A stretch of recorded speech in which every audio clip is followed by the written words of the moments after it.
Perfecto. Estaba mirando, hay un montón acá en el PowerPoint. ¿Me pusiste para compartir? ¿Puedo? Podés, sí. Perfecto.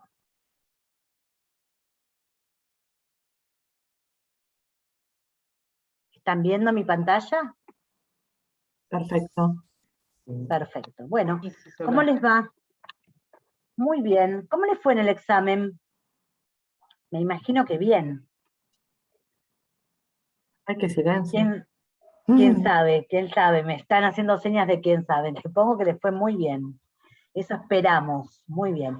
Bueno, vamos a hablar, la semana pasada tuvimos una clase sobre cognición y qué pasa en el envejecimiento típicamente normal con la cognición, a la que llamamos esos cambios de los que nos referimos la semana pasada, le llamamos declive cognitivo, cambios relacionados con el ciclo vital, ¿sí? Asociados a la edad, de esta manera. Hoy vamos a tener una clase específica de deterioro cognitivo. ¿Sí? Muy bien. Y vamos a trabajar estos términos especialmente para poder discriminar esto, ¿no? La semana pasada trabajamos declinación cognitiva, que dijimos que estaba relacionado con la edad, con ciertos cambios fisiológicos, y dijimos que esta declinación cognitiva, que entre otras cuestiones tenía que ver, por ejemplo, con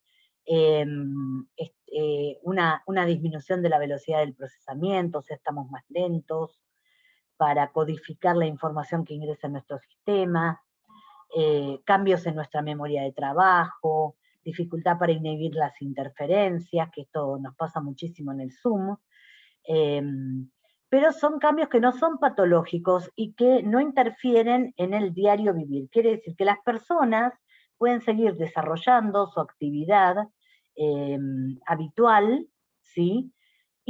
Pero son como menos eficientes, ¿sí? Menos eficientes en las tareas que realizan habitualmente. Voy a prender la luz porque me di cuenta que ahora estoy desde temprano y no la necesitaba. Un segundo. Una aclaración por lo que surgió en el chat. La semana pasada se dictó la clase y la grabamos y quedó subida al aula virtual. Están en la sección de los teóricos grabados. Ahora sí. Muy bien, o sea que hoy quiero que veamos más especialmente lo que es el deterioro cognitivo leve o deterioro cognitivo conductual, y lo que es el síndrome demencial, que ya son condiciones patológicas. Y vamos a ver cómo está denominado en el DSM-5, que es el manual que estamos usando hace unos años, ¿sí? Muy bien. Entonces, en el envejecimiento tenemos cambios que son esperables, normales, y cambios patológicos. Cuando estamos hablando del marco de la normalidad, estamos hablando del envejecimiento sin declive, exitoso. Hay personas que no les pasa esto que dijimos la semana pasada, que están más lentos o que tienen problemas en su memoria de trabajo. Hay gente que tiene una performance cognitiva que mantiene a lo largo de toda su vida. Y otras personas que tienen un declive que no impacta en la funcionalidad, en sus actividades de la vida diaria, que ahora vamos a ir desgranando esos conceptos. Y también tenemos cambios que son patológicos, y allí tenemos el deterioro cognitivo leve que vamos a definir, y que a medida que tenemos mayor patología, la funcionalidad va disminuyendo, ¿sí? Tiene un impacto importante en la funcionalidad. Muy bien, ¿qué es la funcionalidad o la capacidad funcional? Que es importantísimo que lo recordemos. Es la capacidad que yo tengo de ejecutar de manera autónoma, independiente, acciones que son complejas y que componen la actividad cotidiana. En realidad la actividad cotidiana es toda compleja. Uno se da cuenta qué compleja que es cuando se enferma y empieza a tener dificultades para su funcionalidad, ¿no? Y la capacidad funcional es el determinante de la autonomía y de la independencia del adulto mayor. Por eso es tan importante, recordando que autonomía es la capacidad de elegir, de tomar decisiones por uno mismo, Y la dependencia es un estado en que las personas, porque tienen alguna patología física o psicológica, necesitan algún tipo de ayuda o de asistencia para desarrollar sus actividades de la vida diaria. Quiere decir que yo puedo tener cierta dependencia y al mismo tiempo ser autónomo, ¿sí? Por ejemplo, tengo algún problema motor y necesito que alguien me ayude para trasladarme o para bañarme, pero no porque tengo un problema cognitivo y no recuerdo cómo hacerlo, sino porque tengo un problema motor, pero soy autónomo, entonces puedo decir, me voy a bañar a la mañana y no a la noche, porque me gusta más de esta manera y no de la otra, y necesito que me asistas de esta manera, no de cualquier forma, ¿sí? Muy bien. Entonces, las alteraciones, los cambios en las funciones psicológicas van a interferir con la actividad laboral, con la actividad familiar o con la actividad social de la persona que está afectada.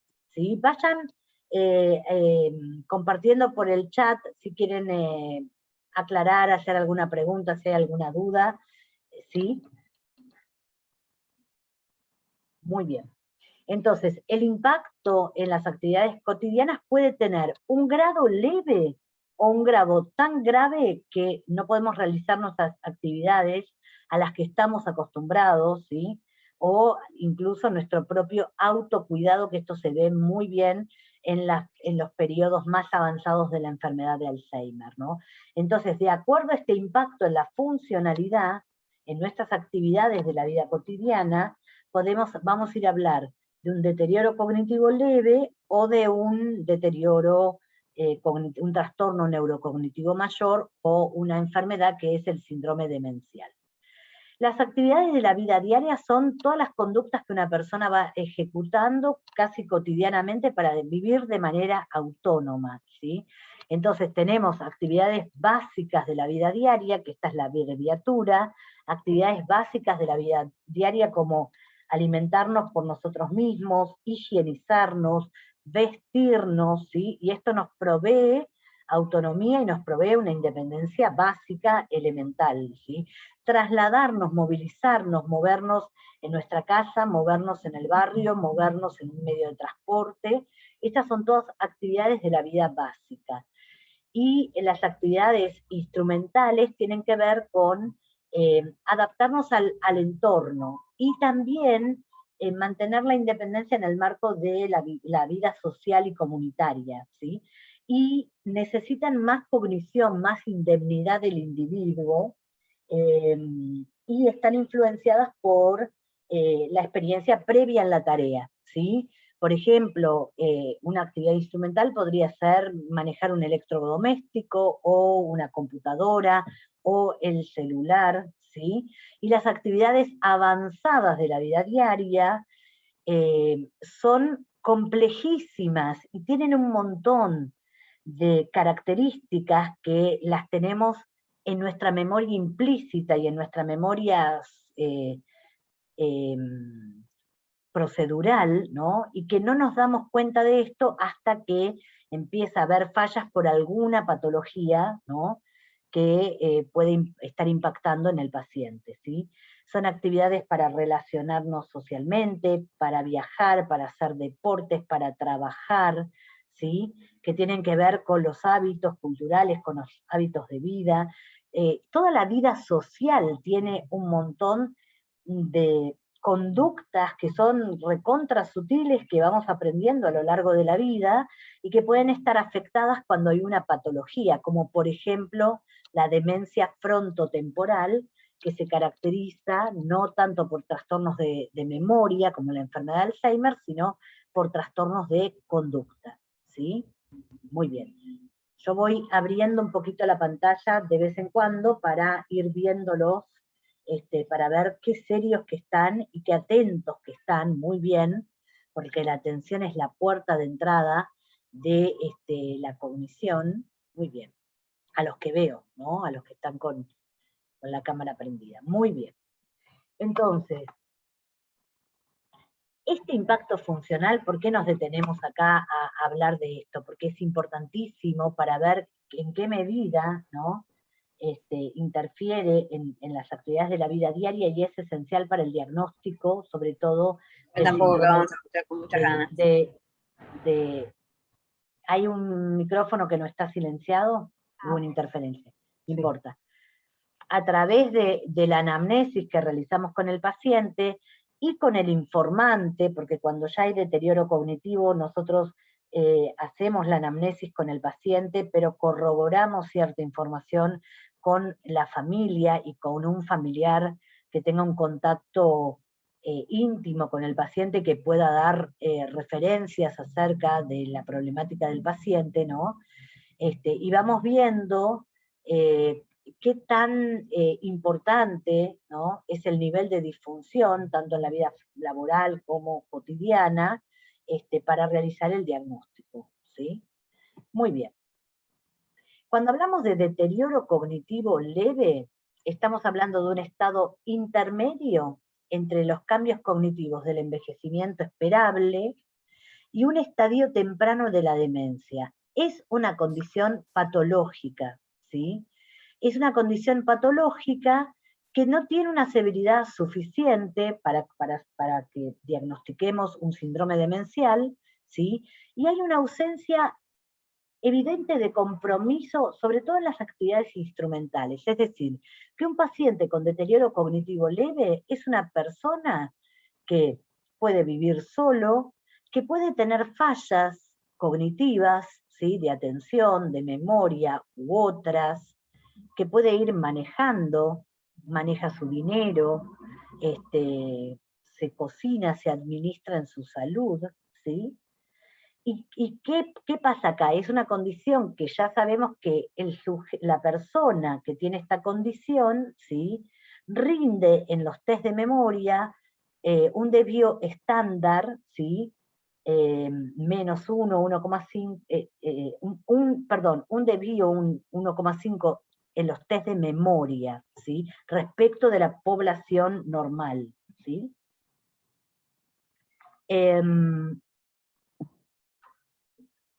Ahí vamos. Entonces, el deterioro cognitivo leve se reconoce como una condición patológica, y no es un proceso normal asociado con la edad, ¿sí?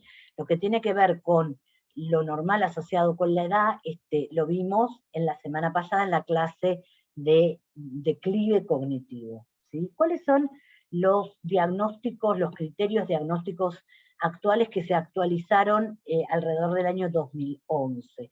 Petersen es el autor, que en realidad es un clínico, que se encuentra en el consultorio con una población de personas mayores, que él ve que no están en un envejecimiento saludable, pero tampoco cumplen las condiciones para ser diagnosticadas como con una demencia, ¿sí?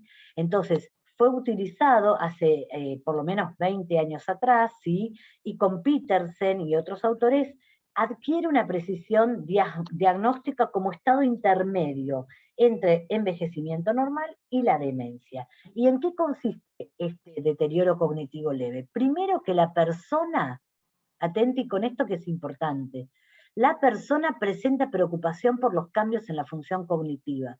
En el deterioro cognitivo leve, la persona lo experimenta, los reconoce y a veces los puede informar o afirmar que lo que dice el informante, o sea, un familiar, un allegado que lo conoce, es así de real, ¿no? A lo mejor el paciente no tiene el registro fino de qué tanto se equivoca o qué tantos errores comete o cuántos fallos de memoria tiene, pero cuando un familiar viene a consulta con él y dice, sí, mi papá 2x3 se olvida dónde dejó el auto, la persona lo puede reconocer esto, que efectivamente esto le ocurre más de lo que desearía, ¿sí? Antes del 2011, el criterio mayor tenía que ver con las alteraciones de la memoria, pero a partir del 2011 se actualizaron estos criterios, y entonces aparece como el deterioro en uno o más dominios cognitivos, no solamente memoria, ¿sí? Memoria, las funciones ejecutivas, que son funciones que tienen que ver con la organización, la planificación y las metas que nos proponemos, ¿sí? La atención, el lenguaje, la visoespacialidad, pero se preserva una independencia en la funcionalidad. Presentan problemas para tareas complejas que requieren ciertos niveles de organización que a veces desbordan al paciente, ¿no es cierto? Pero generalmente es un paciente capaz de administrar su dinero, de administrar su casa, de hacerse cargo de su salud, de hacerse cargo de su comida, y a veces las actividades cotidianas le pueden llevar un poco más de tiempo, puede ser un poco menos eficiente, o puede cometer algún error comparado con su rendimiento en el pasado, pero mantiene una independencia cotidiana de manera bastante autónoma o con mínima ayuda, ¿sí? Esta sería la definición del deterioro cognitivo leve. Dentro del deterioro cognitivo leve nosotros tenemos distintos tipos de deterioro, subtipos de deterioro cognitivo leve. Tenemos el tipo amnésico, ¿sí? Que tiene que ver con la memoria, especialmente con la memoria episódica. La memoria episódica es una memoria que tiene que ver con el lenguaje, es explícita, es declarativa, y que tiene que ver con los acontecimientos que yo puedo situar en un tiempo y un espacio. Yo puedo recordar que la semana pasada me encontré con tal persona a tomar un café, o que el año pasado me fui de vacaciones en tal fecha, a tal lugar, y con quién, y dónde estuve, ¿sí? Tiene que ver con los episodios de mi biografía. Entonces los subtipos pueden ser amnésicos y no amnésicos. El subtipo amnésico puede ser de dominio único. ¿Qué significa esto? Que solo está afectada el dominio memoria, o multidominio, donde está afectada la memoria y otras funciones cognitivas, como por ejemplo el lenguaje, donde el paciente tiene algunas dificultades de encontrar la palabra justa, ¿no? La etiqueta, ¿sí? Y también el deterioro cognitivo leve puede ser no amnésico, es decir, que la memoria no está afectada, pero puede ser de dominio único y también multidominio. Dominio único sería, por ejemplo, que la persona tenga un cambio en su conducta habitual, que esté desinhibido, ¿sí? Que esté, o que tenga algún trastorno en el lenguaje, o que tenga alterada la función de la atención y de los distintos sistemas atencionales. O multidominio, donde tenemos varias funciones que están deficitarias, ¿no? La atención, la memoria, perdón, la atención, estamos en el no amnésico, perdón, la atención, alguna función ejecutiva, ¿sí? El lenguaje, ¿ok? Muy bien, entonces, ¿qué es lo que pasa también, que es muy importante destacar? Que los adultos mayores que tienen deterioro cognitivo leve tienen más probabilidades de desarrollar un síndrome demencial que los que no tienen ninguna alteración cognitiva. Pero este subconjunto que marcamos antes, que voy a volver para atrás, de deterioro cognitivo amnésico, dominio único, o sea que está afectada la memoria, espérenme un segundito que vuelvo para atrás.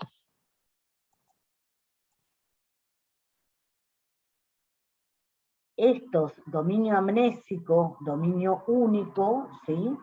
Subtipo amnésico, dominio único, son los que tienen más chance de progresar en unos años, 3, 4, 5, a un síndrome demencial, ¿sí? DTA es la abreviatura de demencia tipo Alzheimer, ¿sí? Entonces, es importante destacar que entre el 12 al 25% de los pacientes con deterioro cognitivo leve progresan a demencia dentro del año de evolución, y también el 50% llega a tener demencia dentro de los 5 años de evolución. Sin embargo, no todas las personas con deterioro cognitivo leve llegan a desarrollar demencia. Podría tratarse de un deterioro cognitivo leve que se mantiene estable y no se agrava este deterioro. ¿Estamos? ¿Vamos hasta acá? ¿Cómo evaluamos Perfecto, vayan contándome a ver si vamos bien, ¿sí? ¿Cómo evaluamos que un paciente presenta un deterioro cognitivo leve o un deterioro cognitivo mayor, ¿sí? Hay un examen, digamos, el diagnóstico, se arriba el diagnóstico en el marco interdisciplinario, ¿sí? Hay un examen neurológico, hay examen psiquiátrico, siempre cuando nosotros recibimos un paciente que tiene quejas subjetivas de memoria, como hablamos la semana pasada, no tenemos que minimizarlas, porque no sabemos si esas quejas subjetivas de memoria, ¿sí? Hasta que evaluamos, no sabemos, cómo la objetivamos y qué tan graves son y qué impacto tienen en la vida cotidiana, ¿sí? Entonces, hay un examen neurológico que siempre es conveniente hacer interconsulta con neurólogos cognitivos, con neurólogos formados en el ámbito de la gerontología, de la geriatría, no con un neurólogo general, sino alguien formado para trabajar con adultos mayores, que en la Argentina tenemos equipos prestigiosos, hiperprestigiosos y especializados. Además, poder hacer una evaluación a través de screening cognitivos o evaluación cognitiva o neuropsicológica, ¿sí? La evaluación neuropsicológica es todo un área de expertise del psicólogo y de una especialización, pero los psicólogos estamos en condiciones de aplicar test que se llaman de screening o de despistaje rápido, ¿no? Para tener una idea más o menos rápida, a grosso modo, del estado cognitivo del paciente para después poder hacer la derivación pertinente, ¿sí? Y darnos cuenta que es pertinente que haya un examen neurológico y que haya una evaluación neuropsicológica profunda de ese paciente. Además hay exámenes de laboratorio que realiza el clínico, tomografías, ¿sí? Estudios correspondientes, ¿sí? Y con todo esto, aún así con toda esta información, el diagnóstico es clínico y lo realiza el médico, el neurólogo tratante, ¿sí? ¿Dónde se encuentran estos equipos?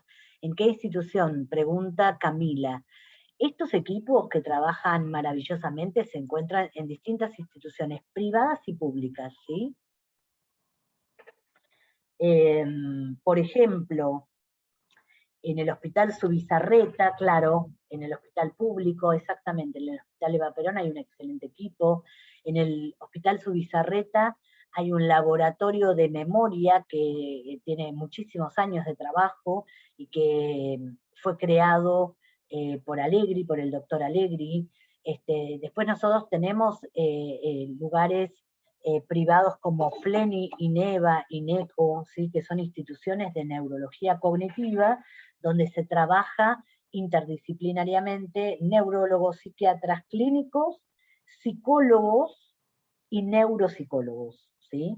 Y dentro del equipo que después va a tratar al paciente, tenemos profesionales que hacen el abordaje del paciente, que no solamente son psicólogos, sino terapistas ocupacionales que tienen una intervención muy importante en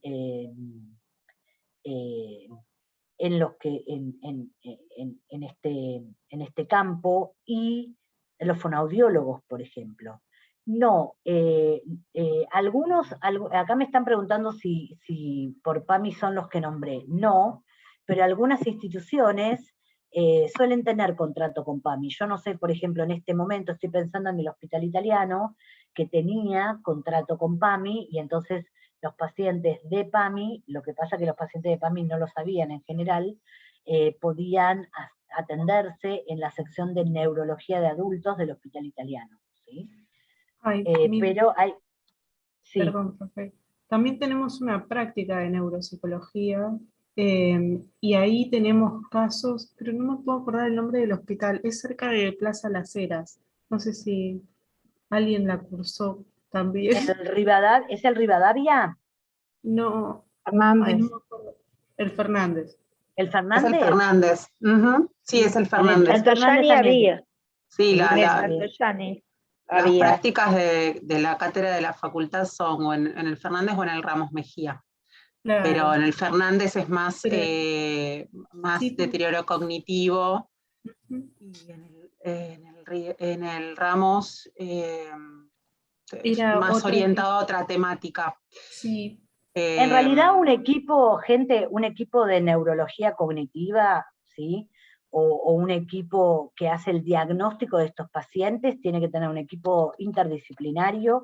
Quizás no hay equipo para hacer la rehabilitación del paciente o el tratamiento del paciente, pero sí la capacidad de diagnosticar al paciente. Que después el paciente haga un tratamiento en el marco de lo privado, o se lo derive a otra institución como el Subizarreta, que tiene todo un ofrecimiento de muchas actividades para personas con deterioro cognitivo, pero en general los servicios de todas las instituciones tienen la capacidad de hacer esta evaluación diagnóstica, ¿sí? Muy bien. Vamos a ver algo respecto de las demencias, de lo que son los conceptos más importantes. La demencia no es un diagnóstico, es un síndrome, ¿sí? Que es un síndrome que es la expresión de que hay una condición patológica en el cerebro de la persona que está afectando a la función cognitiva, ¿sí? Es decir, la función cognitiva está afectada y está en déficit porque hay una patología en el cerebro, ¿sí? Que puede ser la enfermedad de Alzheimer, como puede ser otro tipo de enfermedades, porque hay muchísimas enfermedades que traen patologías de deterioro cognitivo, ¿sí? Como el hipotiroidismo no tratado, como la demencia frontotemporal, como la enfermedad por cuerpos de Lewy, como la enfermedad de Korsakoff. Estoy pensando en las más habituales, como la enfermedad vascular, ¿no? Los accidentes cerebrovasculares, ¿estamos? Entonces, hablamos de demencia cuando hablamos de un síndrome, que es un conjunto de síntomas y signos. Hay un ruido de algo que se mueve y se cae, muy fuerte. Ahí Son está. cuadros patológicos y no estamos hablando de etiología, ¿sí? Estamos hablando de que es un conjunto de síntomas y signos, que es un deterioro adquirido, es decir, que es un paciente que no tiene un trastorno del desarrollo, del neurodesarrollo, sino es un paciente que ha desempeñado una vida habitual, ¿no? Y que en la vejez, producto de una patología cerebral, tiene un deterioro adquirido que puede tener manifestaciones cognitivas o conductuales. Interfiere en la vida diaria, en las actividades de la vida diaria. Quiere decir que este paciente que se desempeñaba bien en su vida familiar o laboral o social, no puede seguir desarrollando como habitualmente estas actividades porque tiene algún tipo de dificultad. La mayoría de estos síndromes tienen un curso que es crónico, pero hay patologías que pueden ser, digamos que pueden quedar estáticas o que pueden incluso remitir. Por ejemplo, si hubiera un síndrome por producto de una intoxicación, cuando se revierte ese cuadro de intoxicación, puede remitir la patología. O si hubiera, por ejemplo, un tumor en un paciente y ese tumor puede ser operado quirúrgicamente, cuando se retira ese tumor podría revertirse este cuadro. Pero la mayoría de las veces el curso de estas enfermedades es crónico, ¿sí? Entonces dijimos que el síndrome demencial es la expresión de que hay una enfermedad o una condición patológica que está afectando la función cerebral y tiene impacto en nuestra conducta y en nuestra cognición, ¿sí? Y además de estas funciones que habíamos comentado, como las funciones ejecutivas, o la memoria, o la atención, o el lenguaje, o las habilidades visoespaciales, o las habilidades motoras, ¿sí? Se pierden progresivamente capacidades que llevan a cuadros de afasia, como en la enfermedad de Alzheimer, de afasia, de agnosia y de apraxia, ¿sí? y esto deteriora la capacidad de actuar de modo autónomo. Cuando hablamos de afasia, hablamos de trastornos del lenguaje. No es que el paciente pierde una palabra o que no recuerda un nombre y después lo recupera, sino que son cuadros mucho más graves que tienen que ver con el trastorno del lenguaje a nivel a veces de la expresión, de la articulación, de la comprensión. Son distintos tipos de cuadros. La agnosia tiene que ver con el no reconocimiento de los objetos, por lo cual hay una dificultad a veces en el uso cotidiano de esos objetos, y la apraxia tiene que ver con la pérdida de los movimientos coordinados y aprendidos para hacer determinadas tareas. Por ejemplo, vestirse es una tarea que parece que no, pero cuando las personas están enfermas uno se da cuenta qué complejo que es vestirse y cuántas praxias lleva el ponerse la ropa adecuadamente, ¿sí? El abrocharse un botón, abrocharse los cordones, ¿sí? El ponerse en un orden que para nosotros es natural, la ropa, ¿sí? Nos ponemos en general la camisa arriba y abajo la camiseta y no al revés. Y estos cuadros de afasia, agnosia y apraxia son característicos de la enfermedad de Alzheimer, pero pueden estar en otras patologías. Estoy pensando ahora en pacientes que tienen, que sufren de epilepsia y que tienen crisis epilépticas a lo largo de la vida, y que en la vejez pueden tener, producto de estas crisis, y de ciertas zonas que han tocado en el cerebro, algún tipo de estas patologías de afasia, ¿no? O de apraxia. Muy bien. Muy bien. Entonces, hay presencia de síntomas, dijimos, cognitivos y conductuales que interfieren en la capacidad funcional, que representan un descenso con respecto a los niveles previos de funcionamiento del paciente, ¿sí? Y que no se explican ni por un delirium ni por un trastorno psiquiátrico, sino de una patología que presenta el cerebro y que tenemos que poder hacer la interconsulta pertinente para investigarla, ¿sí? El deterioro cognitivo, esto me interesa mucho porque tiene que ver con nuestra inserción como psicólogos en los equipos más neuros, ¿no? El deterioro cognitivo es detectado y es diagnosticado a través de la realización de una historia clínica que está orientada a pesquisar, ¿no? Los temas cognitivos informados por el paciente o por el familiar, y hay una evaluación cognitiva objetiva. Recuerden que la semana pasada hablamos de las quejas subjetivas de memoria, y estas quejas hay que objetivarlas. Para eso se hace una evaluación neuropsicológica completa, donde va a haber un paneo de las funciones en general, tanto de memoria, atención, el lenguaje, ¿sí? Fluencia, habilidades visoespaciales, como de las funciones frontales, ¿sí? Entonces, cuando hablamos de deterioro cognitivo o conductual, hablamos de un mínimo de estos dos dominios de todos estos que yo voy a decir. Deterioro del razonamiento, del manejo de tareas complejas, el deterioro de la capacidad de adquirir y recordar información nueva, que ahí tenemos memoria, deterioro de las capacidades visoespaciales, funciones del lenguaje, o también cambios de personalidad, de la conducta, del comportamiento, porque hay ciertas patologías que no comienzan con fallos de memoria, sino que comienzan con cambios en la personalidad, en la conducta, y donde el familiar dice, ¿no? Mi mamá recuerda todo, tiene una muy buena memoria, pero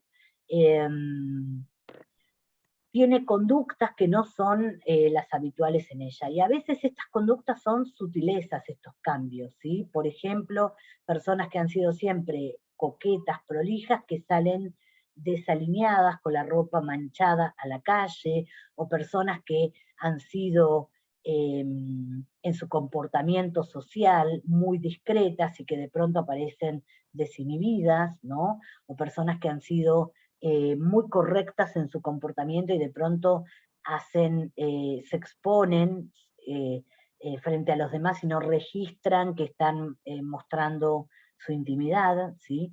Entonces las personas nos van refiriendo, las familias, distintos tipos de síntomas que a veces son cognitivos y a veces son conductuales, porque la patología impacta en lo cognitivo y en lo conductual y en lo funcional en las actividades de la vida diaria, sean básicas o más complejas, ¿sí?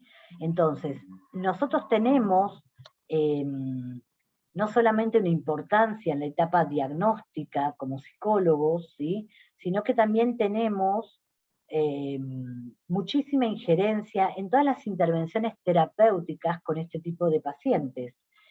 La verdad es que los médicos tienen una capacidad diagnóstica muy precisa, cada vez más precisa, y muy interesante.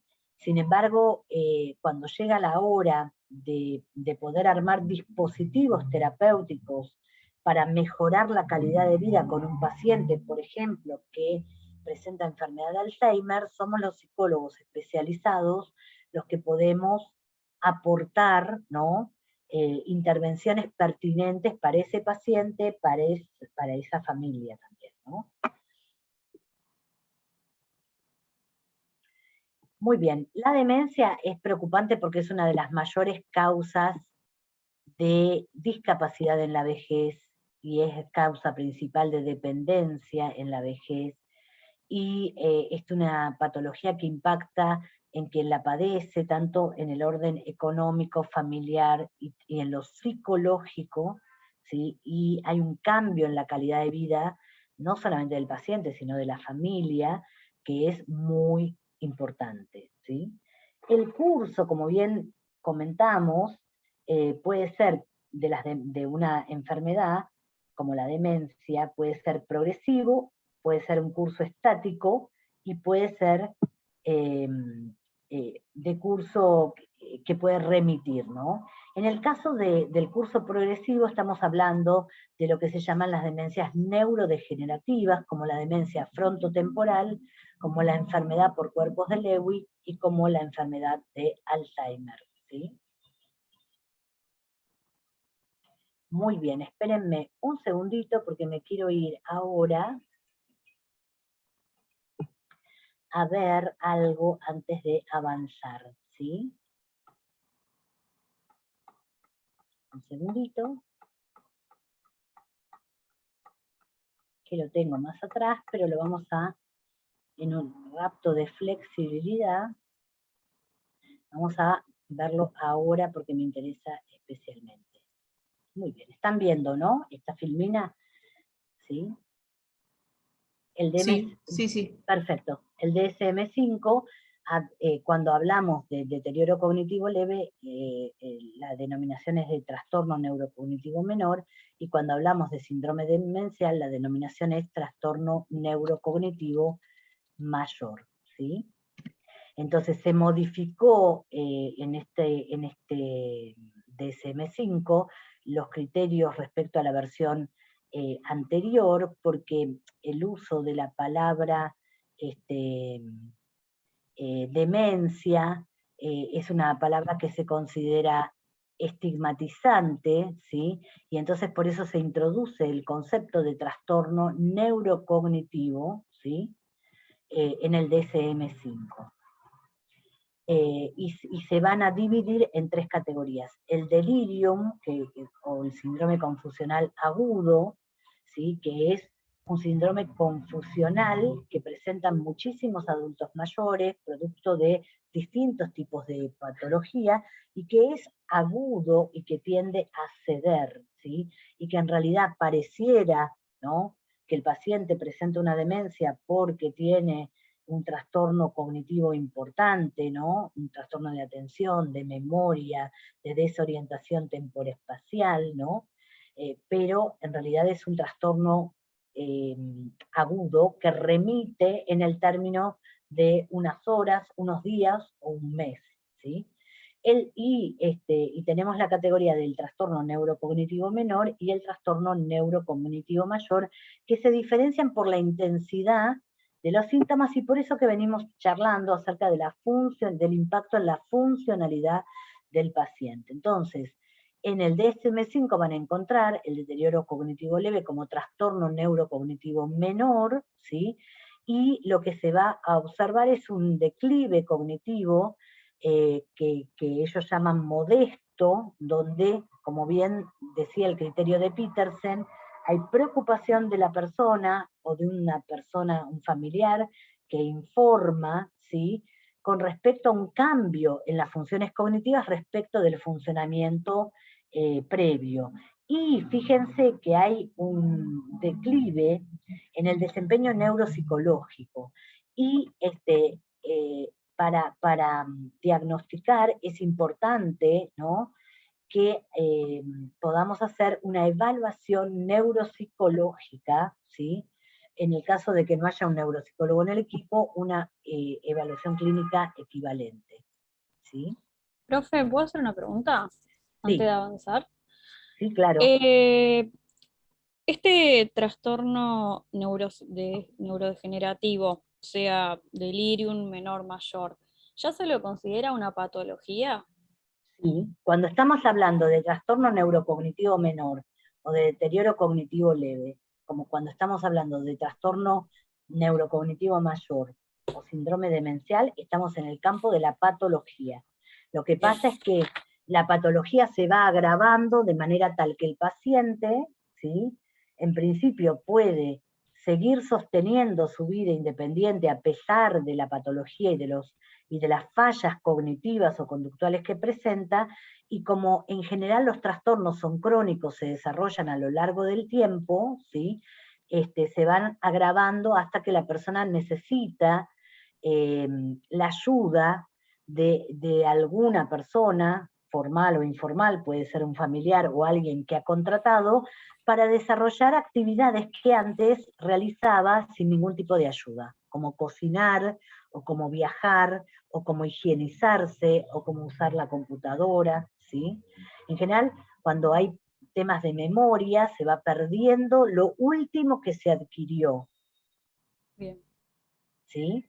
Y luego se pierde, con el paso del tiempo, ¿sí?, progresivamente, funciones que se han adquirido hace muchísimos años, con lo cual ustedes van a ver que en principio la persona puede perder la capacidad de usar una computadora o de usar un teléfono celular, ¿sí?, que son adquisiciones más recientes en la vida de todos nosotros, y no, por ejemplo, la capacidad, la praxia del vestir, ¿no?, que aprendimos a vestirnos y a independizarnos en nuestra vestimenta cuando éramos niños, y venimos haciéndolo durante 50, 60, 70 u 80 años, ¿ok? Ok. Muy bien. Te lo pregunto más que nada para hacer la distinción entre declive y deterioro, que era lo que habían planteado al principio de la clase, porque se supone que el declive es como esperable, o sea, a cierta edad como que va a haber algo que, bueno, va a ir descendiendo. Entonces, a veces se me confunde porque sé que hay que diferenciar el deterioro del declive, entonces como estaba nombrado un declive Claro, cognitivo porque ahí, sí, modesto, muy bien Camila, muy bien se me Camila, confundía, ¿viste? Como digo, porque ahí ¿con qué me tenemos un quedo? problema, claro, un problema de traducción de los términos del Ok. DSM-5, que está escrito en inglés, al español. Muy bien Camila. En realidad, cuando hablamos de declive, estamos hablando de un cambio en el rendimiento, pero la persona sigue siendo independiente, ¿sí? Y cuando la memoria está afectada, primero hay un reconocimiento de estas problemáticas que la persona presenta, pero en el ámbito de la salud, del declive esperable en el envejecimiento, la persona tiene capacidad de compensar esto, ¿sí?, y de organizarse para hacerlo. Entonces, supongamos que yo soy una persona de 80 años y me doy cuenta que estoy peligroso porque estoy teniendo fallos de memoria. Entonces tengo la capacidad de compensar esto, ¿sí? De manera tal que uso alarmas, me pongo carteles, digo, a partir de ahora no voy a anotar ninguna actividad si no uso la agenda, consulto la agenda, tengo como los recursos para lidiar con esto que me pasa, ¿sí? Y no me interfieren en mi vida cotidiana, yo puedo seguir desarrollando mis tareas. ¿Qué significa que soy menos eficiente cognitivamente? Lo que les pasa a ustedes cuando llega fin de año y tienen que dar un final en diciembre. ¿Están igual cognitivamente que cuando empiezan la facultad en marzo y vienen de las vacaciones? No. Sienten que lo que antes les llevaba 2 horas de estudio, ahora les lleva 5, ¿sí? Están menos eficientes, pero pueden compensar y continuar desarrollando y estudiando y rindiendo exámenes. ¿Se entiende? ¿Sí? ¿Puedo hacer una pregunta? Sí, claro. No me queda clara una cosa relacionada justamente con esto. Porque ahí, por ejemplo, en el deterioro cognitivo leve, vemos que tampoco está interferida la independencia y que la persona también puede hacer actividades para compensar. ¿Cómo marcamos la diferencia entre el deterioro cognitivo leve y el declive? Bueno, una de las formas para marcar la diferencia es la evaluación neuropsicológica. Porque yo puedo quejarme de mi memoria, pero cuando me evalúan, ¿sí? Todas las funciones que me evalúan, estoy rindiendo igual que las personas de mi edad, ¿sí? Y que están sanas. Entonces yo me quejo y me puedo quejar de mi memoria y a lo mejor no soy tan eficiente como antes, ¿no? Pero a lo mejor no hay un tema, no hay una patología subyacente, sino puede haber también algo del orden del ciclo vital interfiriendo, ¿sí? Porque quiero contarles que los duelos generan muchos fallos cognitivos. Cuando una persona está en duelo y en los primeros momentos de duelo, la gente suele asustarse mucho porque suele referir muchísimos fallos de memoria, ¿sí? Y estos fallos de memoria pueden deberse a que estoy atravesando un duelo y que en ese momento de duelo, ¿sí? Mi atención no está centrada en el ambiente que me rodea, en lo que me está contando Camila, en lo que me está hablando mi hijo, en lo que yo estoy leyendo, sino que no me doy cuenta de esto, pero mi atención está en la elaboración del duelo. Estoy recordando a la persona que perdí, estoy triste, estoy impactado, ¿sí? Emocionalmente, con altos niveles de ansiedad, con baja atención, ¿sí? Y esto impacta en lo cognitivo. Entonces está bien porque yo no recuerdo si la semana pasada hice énfasis en esto, ¿no? Que en realidad los fallos cognitivos también tienen origen en crisis vitales, ¿sí? Porque cuando una persona se jubila, ¿sí? Hay un duelo ahí, y cuando una persona se jubila, aparece algo que se llama desentrenamiento. Si yo soy un farmacéutico, que hace 50 años estoy acostumbrado a trabajar en una farmacia, y recuerdo todos los nombres, ¿sí? De los medicamentos y sus composiciones, ¿sí? Al año de trabajar, puedo asustarme porque pienso que no recuerdo como antes todas las composiciones de los medicamentos. Y no lo recuerdo como antes porque simplemente estoy desentrenado, porque no estoy trabajando. Y entonces mi cognición y todas mis redes neurales están destinadas a otro tipo de actividad cognitiva, porque ya no tengo la oportunidad de continuar trabajando y poner en ejercicio, ¿no? Esta información que antes la tenía ejercitada cotidianamente. ¿Se entiende lo que estoy diciendo? Entonces, puede haber fallos de memoria por razones emocionales, porque atravieso crisis vitales, por el atravesamiento de duelos, por la jubilación, ¿sí? Por ciertas situaciones que tienen que ver propiamente con el envejecimiento. ¿Sí? Última pregunta. Y a Y nivel es muy... funcional, digamos, ¿podemos notar a nivel funcional una diferencia entre lo que sería el declive y el deterioro cognitivo leve? Más allá de que ninguno de los dos se pierda la independencia, a nivel funcional, ¿podemos notar diferencias? Sí, totalmente, totalmente.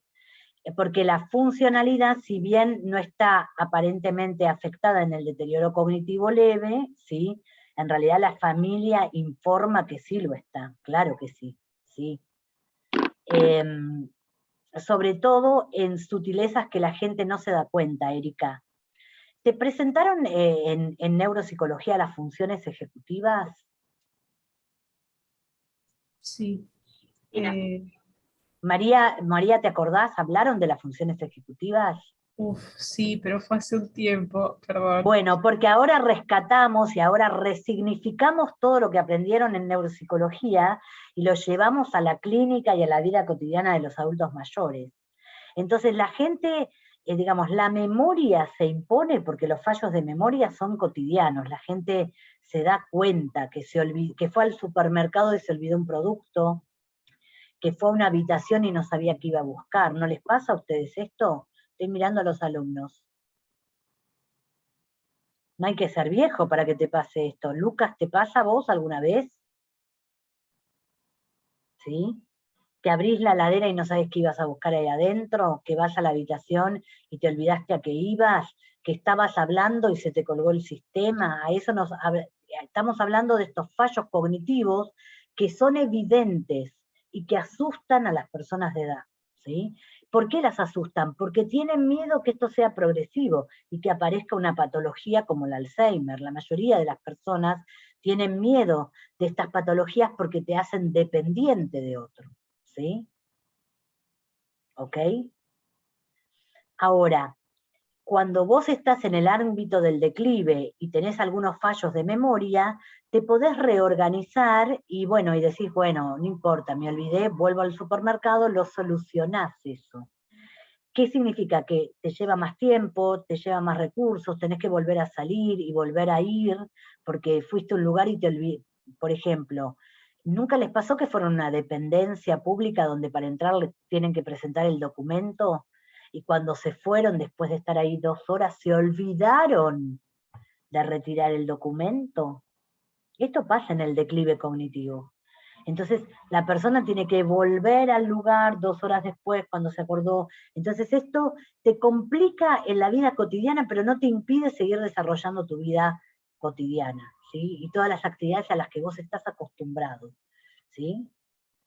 ¿Ok? Porque no es lo mismo el rendimiento cognitivo de alguien que es doctor en física y que trabaja en investigación hace 40 años o 50, que alguien que es una ama de casa, que yo no lo desmerezco, al contrario, porque para mí las amas de casa son las reinas del lóbulo frontal porque tienen las funciones ejecutivas a pleno desarrolladas, porque tienen que cocinar, que llevar los chicos, que traer, que ocuparse de la organización de la casa, de las compras, la cocina, un montón de cuestiones que hacen a lo doméstico y que requieren indemnidad de nuestros lóbulos frontales. Entonces, lo que aparece más en el deterioro cognitivo, que la gente no se da cuenta, no lo registra, porque para esto tenés que saber mucho, son temas más que de fallos de memoria, que son evidentes, de no poder organizarte, ¿sí? De no poder organizarte con tareas, con ciertas cuestiones con las que antes sí podías organizarte. Porque acá hay un cambio en el rendimiento cognitivo, en lo que es la performance cognitiva histórica, ¿se entiende? ¿Sí? Sí, profesora, un ejemplo de eso, ¿qué podría ser? Un ejemplo de función ejecutiva puede ser, por ejemplo, un paciente que no puede organizar una valija, un bolso para irse 3 días afuera. ¿Sí? Porque 3 días afuera implica que yo tengo que llevar una cantidad de ropa, ¿sí?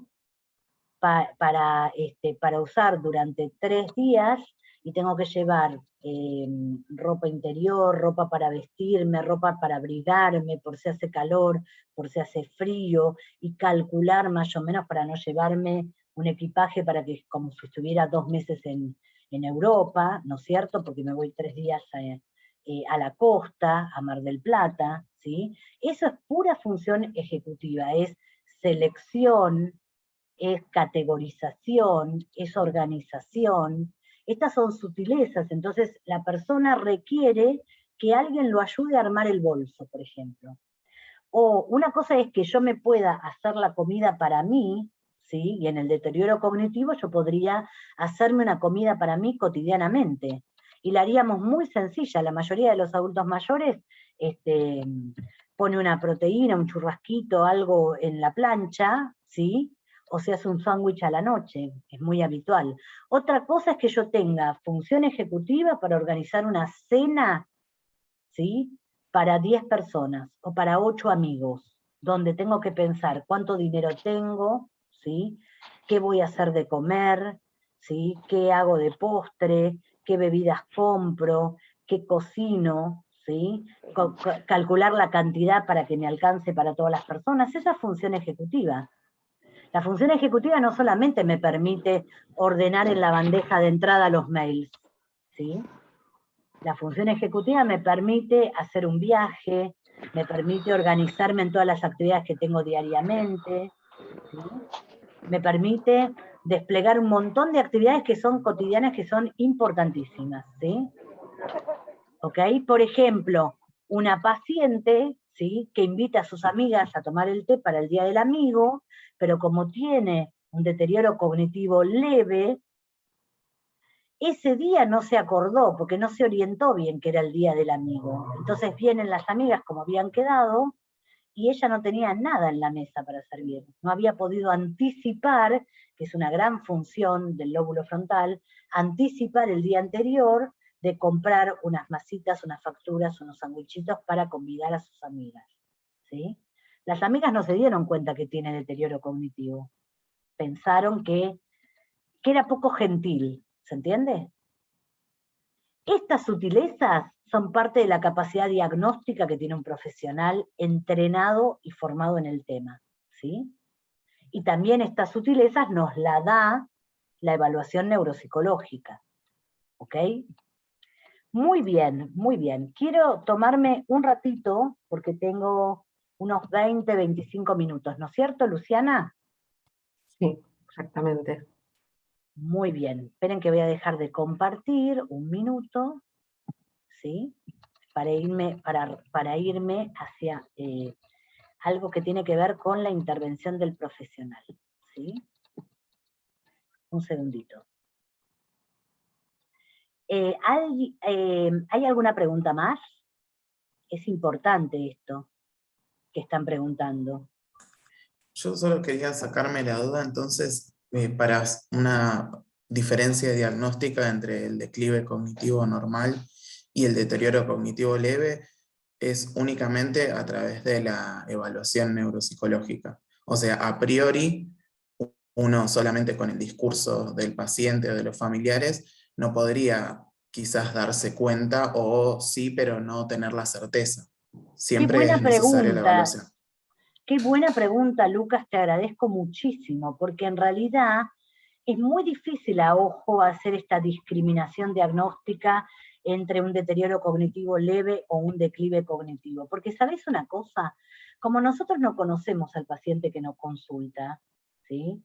Hay muchas cuestiones que son muy importantes en el rendimiento cognitivo, ¿sí? Por ejemplo, la educación formal, ¿sí? El tener muchos años de educación formal es un protector del sistema cognitivo, ¿sí? Y las personas que son altamente educadas, es decir, que tienen más de 12 años de educación, ¿sí? O sea, tienen secundario completo. Imagínate las personas que tienen universidad completa, ¿sí? Imagínate, Lucas, lo que estamos generando, la neuroplasticidad que estamos generando en tu cerebro con todo lo que estás estudiando en la facultad, ¿sí? Y con todo lo que vas a estudiar, porque después vienen los posgrados, ¿sí? Porque nosotros hoy en día estudiamos a lo largo de toda la vida. Esto genera una reserva cognitiva, ¿sí? Estoy complejizando el tema un poquito más porque ustedes me están llevando por acá, ¿ok? Entonces, la alta educación y la reserva cognitiva, que se compone de experiencias que he vivido, de mis intereses culturales, ¿no? ¿Cuándo tengo más reserva cognitiva? Cuando soy lector, La lectura es un gran protector del sistema cognitivo. Cuando soy alguien interesado en el cine, en el teatro, ¿qué cosa tiene mucho impacto en nuestro cerebro y en nuestros lóbulos frontales? Que se irrigan ante la novedad y que reaccionan ante la novedad. Los viajes, Lucas. Hay que volver a viajar, porque viajar, ¿sí?, impacta en tu cerebro y te da muchos recursos de aprendizaje. Entonces, cuando vos tenés una dificultad, cuando tenés reserva cognitiva, te voy a dar un ejemplo, compensás esas fallas. Entonces, fíjate una cosa, Lucas, si a mí, estoy dando una clase y no me sale una palabra, ¿sí?, y yo esa palabra que no me sale en español, te la digo en francés. ¿Vos qué decís? ¿Que yo tengo una anomia o que yo soy re chic y te la digo en francés? Entonces, esta capacidad que yo tengo, que es parte de mi reserva cerebral y que me permite compensar un fallo, ¿sí?, porque tengo un idioma más que el español, ¿sí?, hace que el otro no se dé cuenta en lo cotidiano que yo estoy con fallas de memoria o con fallas en el lenguaje, ¿sí? Y me sirve para compensar. Cuanto más reserva tengo, cuanto más educación tengo más herramientas para compensar estos fallos. Pero en realidad la evaluación neuropsicológica me va a cantar objetivamente cómo está cada uno de los dominios. La orientación en tiempo, en espacio, la memoria de corto plazo, la memoria de trabajo, la memoria de largo plazo, el almacén semántico, el lenguaje, las habilidades visoconstructivas, visoespaciales, ¿sí?, y todas las habilidades de la función ejecutiva que se miden con los test pertinentes, ¿no?, con los screening frontales, con ciertos test que ven la flexibilidad cognitiva, ven todas estas funciones que son muy sutiles, ¿no?, y súper interesantes, y que las desplegamos cotidianamente sin darnos cuenta, ¿sí? Cuando vos estudiás y te preparás para una materia, ahí tenés mucha función ejecutiva, no solamente memoria y lenguaje. Porque si vos te preparás para una materia que sabés que tiene un montón de material para leer, vas leyendo de a poco, no estudiás la noche anterior. ¿No es cierto? Que nadie estudia acá la noche anterior. Estudian con 1 o 2 meses de anticipación. Algunos tienen unos lóbulos frontales que les permiten mirar cuántos textos hay, y entonces me fijo, necesito 1 mes y medio para estudiar esto, entonces todos los días voy estudiando, y cuando yo todos los días voy estudiando, voy incorporando gradualmente conocimientos. ¿Entiende lo que es la función ejecutiva? La usamos en la cocina, la usamos si somos colectiveros, la usamos si usamos la computadora, usamos permanentemente estas funciones cognitivas. Y sí vamos a tener datos objetivos solo a través de la evaluación neuropsicológica. Exactamente, que quizás, Luciana, me parece que vamos a tener unos minutos en el marco del rol del psicólogo para hablar un poquito de esto, ¿sí? Y les voy a contar. Me parece que este año vamos a dar algunos minutos de esto que le puede interesar a los alumnos que más les interesa el área de la neuropsicología, ¿no es cierto? Totalmente. Muy bien. Muy bien, entonces, en realidad, cuando hablamos de un trastorno patológico, cuando hablamos de olvido, la persona se olvida de todo un evento, como si no hubiera ocurrido. Este es el perfil amnésico, ¿sí? Es como, Lucas, pregúntame algo, mirá, te voy a pedir que me preguntes algo, desmuteate. Decime, pregúntame cuántos son, decime, presentame este problema. Tenés 2 bandejas, una con 6 panes y otras con 8 panes. ¿Cuántos panes hay en total? Pregúntame esto.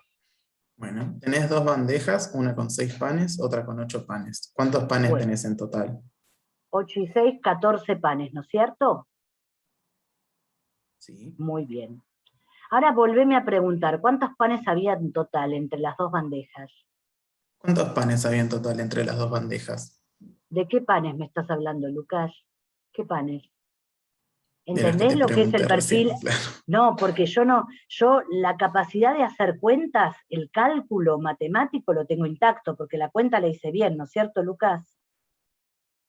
El tema es que me olvidé de este episodio, no ingresó en mi memoria de largo plazo, pero de largo plazo reciente. Es como si lo que vos me preguntaste no hubiera ocurrido. Este es el perfil amnésico, ¿sí? Y esto no es lo que pasa en el envejecimiento normal. En el envejecimiento normal, volveme a preguntar.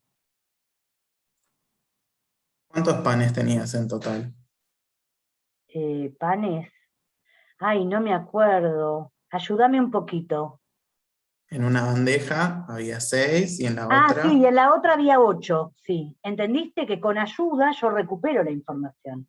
¿Ves que hay una diferencia muy importante entre lo que pasa en el envejecimiento normal y en un trastorno patológico con la memoria y con todas las funciones, ¿sí? ¿Sí? ¿Estamos? ¿Ok? ¿Quedó más claro? Sí. Muchas Judith, ¿te puedo gracias. hacer una consulta? Sí, Sí, claro. ¿Quién habla? Janet. Janet, sí. Me El tema de encanta la ese conducta. nombre. El tema de la conducta de la persona, que las modificaciones que puede haber, tienen que ver con aspectos propios de la personalidad, porque pensaba en esto de la identidad narrativa, que eso se va renovando, entonces uno se va diciendo a uno mismo quién es. Y si se falla la memoria, ¿puede haber algún deterioro ahí en esa construcción que hacemos? No, o viene por otro lado. No, claro Ese que cambio sí, en la porque en conducta. realidad estas patologías impactan absolutamente en esta construcción que es la identidad narrativa, claro que sí, claro, porque además esto trae momentos de mucha crisis, de mucha angustia, porque imagínate que las personas cuando tienen registro de estos cambios, ¿no? Empiezan a angustiarse y a preguntarse qué pasa conmigo, si yo nunca tuve un fallo de memoria, si yo era una persona súper eficiente. Vos vas a escuchar que la gente te dice, yo nunca usé agenda, y ahora, ¿qué me está pasando? Yo nunca tuve estos problemas para recordar, nunca me olvidé de ir a un médico o de ir a encontrarme con una amiga a tomar un café. ¿Qué es lo que me está pasando? Yo siempre me las arreglé sola, ¿por qué ahora no puedo? ¿Sí? Esto tiene un impacto muy importante. Claro que sí, exactamente. Muy bien, claro. Porque el yo narrativo, Janet, Joana me encanta porque las dos tienen estos nombres que me gustan mucho a mí. Janet, Juana y Juanita. claro, Significan. me encanta. Mi abuela se llamaba Juana, me encanta el nombre Juana. Claro que tiene un impacto. ¿Y el yo narrativo dónde te crees que está? ¿Dónde creen ustedes que está esta mente de la que estamos hablando que desarrolla los procesos cognitivos? En un asiento biológico que es el cerebro. ¿Y el yo narrativo dónde está? Y está en el hemisferio izquierdo. Porque para que yo pueda narrar, tengo que tener intacto cognitivamente el lenguaje, ¿sí? La capacidad de expresión, que depende del área de Wernicke, la capacidad de comprensión, que depende del área de Wernicke, la capacidad de expresión, que depende del área de Broca, ¿sí? Los circuitos que comunican las áreas, la comprensión de lo que me están diciendo, la organización mental para hacer la narrativa, ¿sí? Entonces, es muy importante esto que estamos viendo y es muy importante que podamos integrar, ¿no?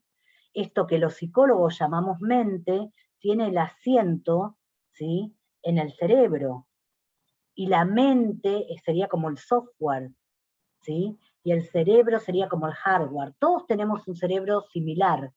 Erika, Janet, Lucas, yo, Luciana, tenemos dos hemisferios, el izquierdo y el derecho, ¿sí? Y todos tenemos un área de Wernicke, y todos tenemos hipocampos, pero tu mente, Janet, es diferente a la mía y es diferente a la de Lucas, porque tu biografía es diferente, y porque tus experiencias son diferentes, y porque tus valores, tus ideales, tu educación, lo que recibís como estímulo en la infancia, a lo largo de toda tu vida, conforman una mente que es muy particular y única, que es la tuya y que es diferente de la mía. Y que en la psicología la podemos pensar desde distintas líneas teóricas. No es lo mismo como piensa el sistémico, la mente, como piensa el cognitivo o el psicoanalista, ¿sí? Y les quiero contar una cosa. Ya que me llevaron por acá, ¿no? Que a mí me encanta que me lleven por acá, y además quiero decirles una cosa, yo podría dar un poco más de contenido también. ¿Qué pasó? Ahí está. Pero no me gustaría avanzar si no hay cosas que no quedaron claras, ¿sí? Pero ya que me llevaron por acá, les voy a contar una cosa, para los que les interesa, porque en estas clases pueden salir del closet los que les gusta la neuropsicología, y los que les gusta la neurociencia, y acá hay algunos alumnos que les interesa, especialmente por las preguntas que hacen, ¿ok? Ya lo podemos intuir. Pero Eric Kandel, que fue premio Nobel de Medicina por sus investigaciones, sus descubrimientos sobre la memoria y la función del hipocampo en la memoria, ¿no? En el guardado de la memoria, en realidad entra a estudiar neurociencia, y entra a estudiar neurociencia y el cerebro porque le interesaba saber cómo guardamos los recuerdos, y cómo algunos recuerdos se debilitan y otros quedan tan profundamente grabados como si fuera el primer día. Pero en realidad entra a buscar dónde está el inconsciente en el cerebro, ¿ok? Porque era un tipo con mucha formación psicoanalítica. Muy bien. Acá vamos juntando distintas pasiones. Bueno, quiero comentar algo que para mí es importante, que tiene que ver con qué hacemos los... ¿Qué hacemos los psicólogos, los psicogerontólogos, ¿no? Con la patología, ¿sí? Porque en realidad hay muchas implicancias, ¿sí? Psicológicas en la persona que recibe un diagnóstico, ¿no? De demencia, porque está, como bien decías, Janet, la desestructuración cognitiva que la persona que está con una patología siente, ¿sí?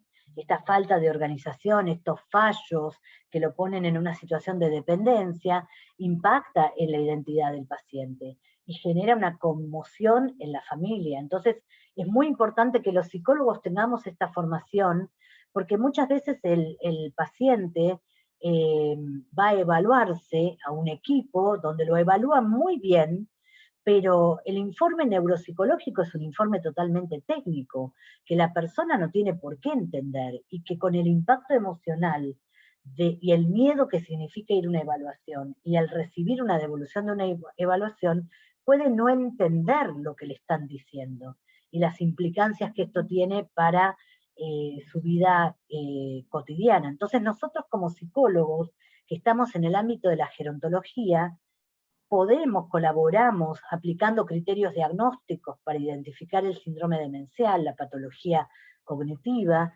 podemos hacer las interconsultas correspondientes, contribuimos al diagnóstico con la evaluación neuropsicológica, ¿sí? Proponemos intervenciones terapéuticas con el paciente, que en los pacientes con demencia tenemos que ir diseñando dispositivos que sean adecuados para esa persona en particular, no sirve cualquier cosa para todos, ¿sí? Poder proponer las intervenciones terapéuticas con el paciente, ¿sí? Hay pacientes que tienen una alta conciencia y registro de su déficit, esto le trae mucha angustia y necesitan hablarlo en un marco de psicoterapia cuando la cognición todavía se los permite, ¿sí? Hay pacientes con los que vamos a hacer solamente intervenciones cognitivas, de adaptar el entorno en el que viven, de hacer intervenciones donde hacemos estimulación cognitiva o rehabilitación cognitiva o entrenamiento cognitivo, que son cosas diferentes, ¿sí? Porque trabajamos en estimulación cuando tenemos un paciente que tiene deterioro, y tenemos que activar las funciones cognitivas. Trabajamos en entrenamiento cognitivo cuando alguien que se queja de su memoria está preocupado y quiere recuperar su rendimiento previo. Entonces, el tipo de tarea que se le va a presentar va a ser mucho más compleja, ¿sí? Y además evaluamos, proponemos intervenciones tanto terapéuticas como reuniones de asesoramiento con la familia. Es muy angustiante convivir con alguien que tiene una patología que no comprendemos, con lo cual una de las cuestiones que nosotros trabajamos tiene que ver con lo psicoeducativo, ¿sí? Donde podemos charlar con la familia acerca de los síntomas cognitivos y de los síntomas conductuales. Cuando hablamos de síntomas cognitivos, ¿sí? Estamos hablando de la memoria, estamos hablando de organizar tareas complejas, de alteraciones en el lenguaje. Cuando hablamos de síntomas conductuales psicológicos, estamos hablando de apatía, de agresión, de depresión, de ansiedad, de ideas delirantes, de alteraciones de sueño, de desinhibición, donde el paciente tiene conductas desinhibidas que dejan a la familia sorprendida sin saber cómo intervenir. Entonces, que nosotros podamos explicar todas esta sintomatología y poder pensar, porque en realidad cuando un paciente, por ejemplo, con la enfermedad de Alzheimer, que tiene un trastorno severo de memoria, ¿sí?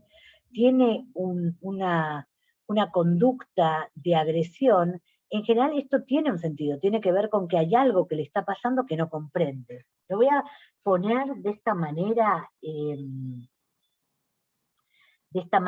muy sencilla. Supongamos que yo soy un paciente que tengo una enfermedad, un trastorno neurocognitivo mayor por enfermedad de Alzheimer, con un curso que ya lleva bastante tiempo, ¿sí? Y tengo una alteración de la memoria importante, ¿sí? ¿Qué va a pasar con esto? Que a lo mejor yo tengo a alguien que viene todos los días a mi casa a ayudarme, ¿sí? Por ejemplo, ayudarme a hacer la comida o ayudarme a bañarme, ¿sí? Pero si yo tengo un trastorno de memoria y no recuerdo, ¿viste cómo hicimos la cuenta con las bandejas y los panes? De la misma manera puede pasar que yo no recuerde que esa persona que viene a mi casa ya hace un año que está viniendo, y es una persona de confianza conocida, que me está ayudando a bañarme. Y yo no recuerdo que tengo problemas para bañar. Si esa persona me dice, vamos a bañarnos, y me empieza a sacar la ropa, y yo no recuerdo que tengo dificultades, y que esa persona está allí para ayudarme, puedo reaccionar agresivamente, porque me siento atacado, porque no comprendo la situación que estoy viviendo, porque siento que me va a agredir, ¿no? Que me va a cuidar y a ayudar a hacer algo que yo no recuerdo que no puedo hacer. ¿Se entiende? Entonces, estas intervenciones del psicólogo de poder trabajar, ¿no? Entendiendo la sintomatología del paciente, son muy importantes, porque estos síntomas conductuales son los que después llevan a que el paciente no pueda seguir viviendo en su casa y que vaya a vivir a una residencia de larga estadía. Que para nosotros una residencia de larga estadía siempre es un recurso terapéutico, ¿sí? Pero proponemos que la persona pueda vivir el mayor tiempo posible en su casa con la mayor calidad de vida posible, ¿sí? Y acá tenemos una injerencia importante, los psicólogos, en el abordaje de todo lo que tiene que ver con lo emocional, con lo anímico, con la evaluación del estado cognitivo, conductual, con el abordaje de la familia, ¿sí? Con el asesoramiento de la familia, ¿sí? Y la verdad es que hay millones de enfermos con la enfermedad de Alzheimer y con otras demencias, ¿sí? Y ninguno se parece a otro. Y acá está nuestra creatividad, el conocimiento de la biografía del paciente, para diseñar dispositivos que sean adecuados para el paciente y que lo respeten en su identidad y en su dignidad, ¿sí? Porque seguramente que ninguna ninguna actividad que le propongamos tenga la intención de ponerlo en una situación de indignidad, pero tenemos que respetar la biografía del paciente y poder proponerle, ¿sí? Actividades, por ejemplo, de estimulación, ¿sí? Para mejorar su calidad de vida, ¿sí? Que tengan que ver con su identidad histórica, y no proponerle algo que para el paciente es denigrante, ¿sí? ¿Ok? Lo voy a poner con un ejemplo. Si yo estuviera enferma, ¿sí? Me gustaría que la persona que me atiende conozca mi biografía y me respete. Y si conoce mi biografía y me respete, va a entender que a mí no me gustan las tareas de laborterapia, y que para mí hacer un collar con fideos sería de una indignidad atroz, ¿sí? Pero sí me encanta la música, entonces podría estimularme a través de la música, y con música que tenga que ver con mi historia, con mi biografía, con música que me motive, que me acompañe a traer reminiscencias, que cambie mi estado de ánimo. ¿Se entiende cómo son los abordajes? Los abordajes tienen que respetar la biografía del paciente, ¿sí? Apuntar a sostener esa identidad lo más posible, ¿sí? A apuntar al bienestar, ¿sí? A la calidad de vida de la persona, y si bien estos abordajes desde lo cognitivo no van a revertir un deterioro cognitivo que está asociado a la demencia y está instalado, ¿sí? Podemos mejorar la capacidad funcional del paciente, cognitiva, el estado de ánimo, y esto es muy importante. La relación con la familia, al poder empatizar con lo que le pasa al paciente y comprender y poder aliviar algo que pasa en la familia con estas patologías que tienen que ver con la sobrecarga del cuidador y de la familia, ¿sí? Y también sí. Consulta, por ejemplo, también tendría que tener en cuenta, por ejemplo, quizá un solo dominio es el que tiene problemas, la memoria, y quizás los otros dominios no, entonces optimizar, y no es que no puede hacer nada esa persona, sino optimizar lo que está bien, y quizás... Gracias, Janet, porque entre todo lo que yo estaba diciendo, sí, me pasó una idea que quería rescatar. Cuando nosotros hacemos una evaluación neuropsicológica, no solamente le prestamos atención a lo que no anda bien, al déficit, sino que ahí vemos cuáles son las fortalezas con las que podemos trabajar y hacer intervenciones cognitivas interesantes, pertinentes para el paciente y su familia. Entonces, si yo sé que hay ciertas funciones, porque el deterioro cognitivo no se da en todos los pacientes de la misma manera, y en un paciente, como dice Janet, puede haber una función alterada, ¿sí?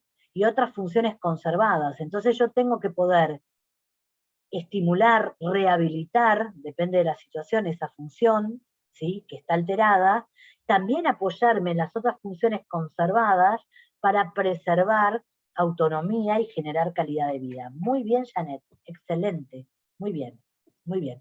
Bueno, dejamos acá, Luciana. Yo podría dar una hora más de clase, pero ustedes tienen que continuar y tienen que entrar en otro Zoom, así que podemos dejar acá y ver si retomamos alguna cuestión en el rol del psicólogo. ¿Qué te parece? Sería genial. Muy bien. Bueno, muy bien, nos vemos la próxima, sí, Guido, y gracias por su atención y por hacer preguntas que me invitaron a salir un poquito del programa estricto de la clase, ¿sí? A ustedes. Muchas gracias. Gracias por la aclaración, porque me pareció importante eso. Así que Claro, gracias. claro, porque es muy importante Sí. y es muy complejo, exactamente. Muy bien, chau, chau. Chao, Chao, gracias. gracias. Hasta la Nos semana que vemos. viene. Adiós.